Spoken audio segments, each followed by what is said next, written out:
Good morning बच्चों। उर्दू की किताब निकालें, किताब खोलें। शाबाश मेरा बेटा। सबक निकालें। अम्मी को क्या हुआ? सफ़ा नंबर 83। अम्मी को बुखार है, अब क्या होगा? नीचे आए। सबको नाश्ता कौन देगा? स्कूल का काम कौन करवाएगा? शाम हुई तो अब्बू दफ्तर से घर आए। वो अम्मी को डॉक्टर के पास ले गए। नीचे आए।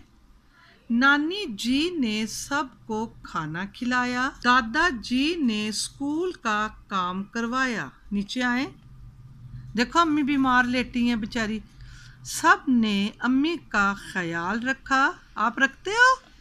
सब ने अम्मी का ख्याल रखा। अम्मी ने खूब आराम किया। तस्वीर देख रहे हैं ना, अम्मी खुश हैं।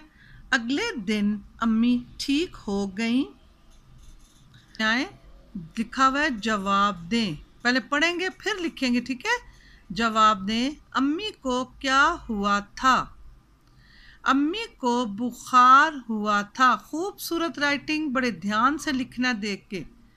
अम्मी को डॉक्टर के पास कौन लेकर गया? अब्बू अम्मी को डॉक्टर के पास लेकर गए। स्कूल का काम किसने करवाया? दादाजी ने स्कूल का काम करवाया। बस। अच्छा बच्चों, बस आपने आज मेरे साथ इतना काम करना है। अगले पेज पे कुछ नहीं करना, ठीक है? मेरे साथ साथ करोगे। आज इतना कितना काम करेंगे, ठीक?